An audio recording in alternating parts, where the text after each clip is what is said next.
two lights. It was actually, it seemed like a solid light. And she started to hesitate, and then she realized, I'd better get in the car. But she's brave, so I'll tell you that. Trying to get to the car so that she could drive away from whatever it was that seemed to only be a few feet from her car, and that she could not, for her life, identify. And I'm telling you, as this guy is telling me this, I'm holding 2 wine bottles in my hand. I had put them down, and I'm trying to write them down. He was getting more and more nervous and excited by the minute. I'm surprised. Story, I'm running. Go ahead. I'm surprised you didn't crack open one of the wine bottles and take a sip. I'll tell you that. I would have at that point. I know. It's like, you have some wine. Calm down.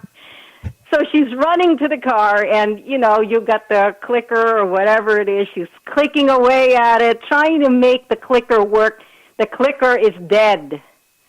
Okay? And you know how, like, your lights flash when your clicker clicks the car, unlocks it, the front lights flash or whatever to indicate that you're successfully unlocking your car.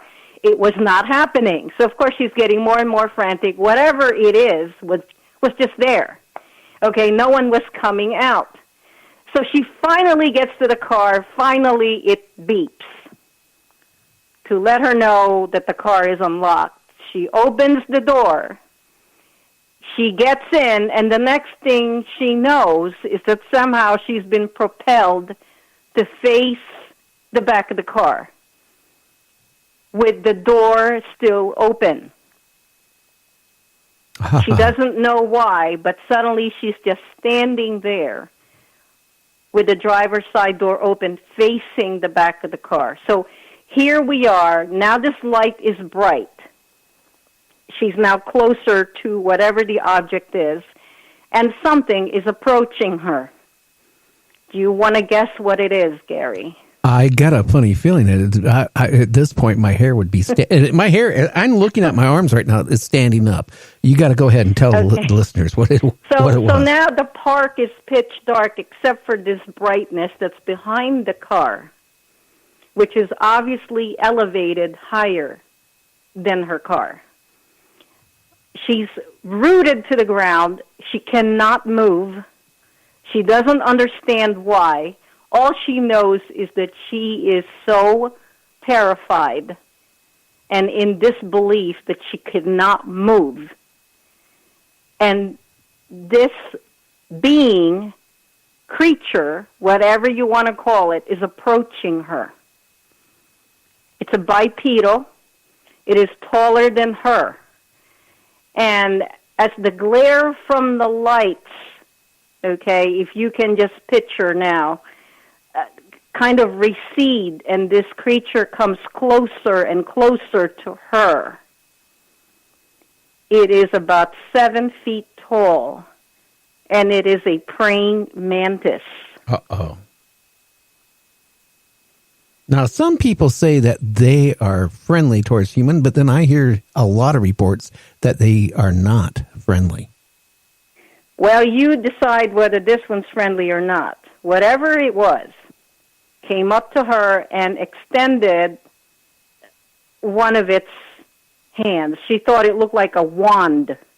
At least that's how the guy described it.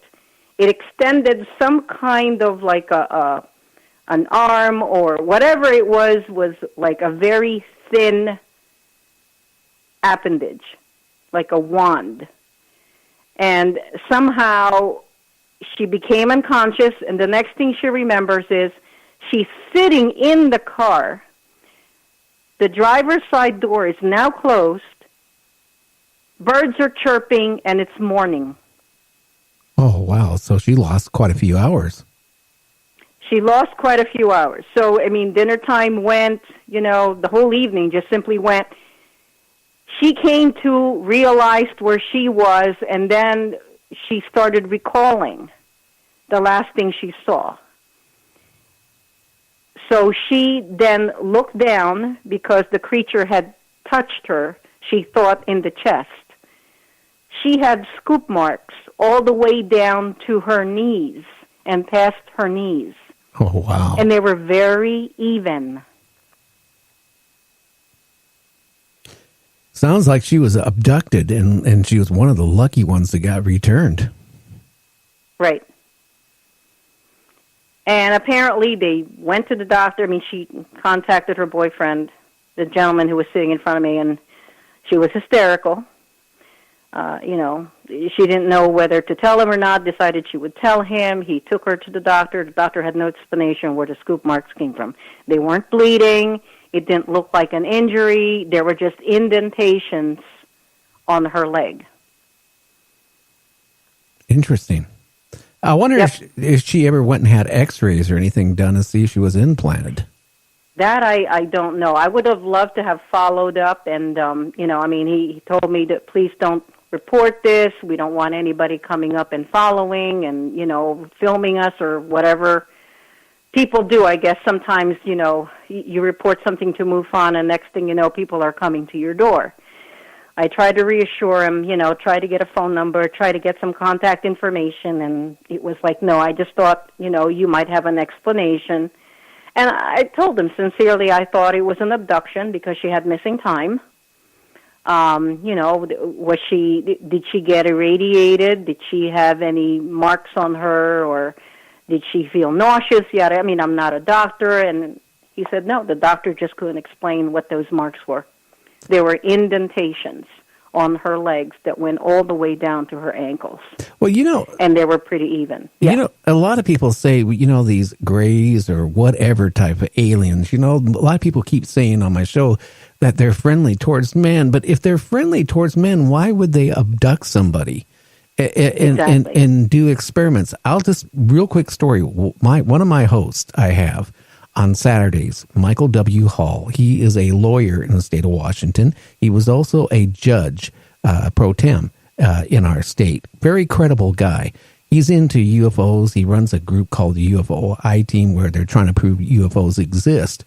Last year, they went to Mount Adams, and they saw a UFO or something come up to where they were at, kind of stop, kind of like a light, blue light or something shot out of it, and then it took off. Well, then some weird things was happening that night. A car became magnetized. Okay, that was number one. Now, Michael uses a sleep path machine to sleep, and he can't sleep without one. And he was in a friend's camper or tent trailer, and they had batteries and battery backup, and he went to bed, and all of a sudden the machine, went off, like the battery was dead. Okay, well, his friend says, "Don't worry about it. I'll change the battery out." So Michael gets out of the trailer to use the bathroom, which was, right next to the trailer. And he comes back. The problem is he just went out to urinate. He was gone for like an hour and a half in freezing 20-degree weather. And what also was interesting, he wears a watch. It has the phosphorus on it that, when it's exposed to light, it'll glow for like 20, 30 minutes in the dark, and then it, fades out. He said it was glowing brighter than ever. Oh, my gosh. Now, I interviewed him also on my show because I thought all this was strange. I said, okay, what type of boots were you wearing? He goes, I wear steel-toed boots.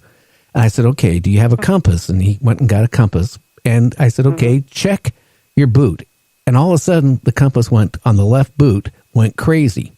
Now, another thing I forgot to tell you, that next morning, he had like a triangle puncture marks on in her wrist that wasn't there the night before. So on the show, I said, okay, do me a favor. This is on the left side, same as the boot. I said, take that compass and see if you get any reading off your wrist. It went crazy. Now I said, check your right boot. Nothing. Check your right wrist. Nothing. And, being gone for an hour and a half, unaccountable, because, you must be honest with you, that was maybe a 3-4 minute trip.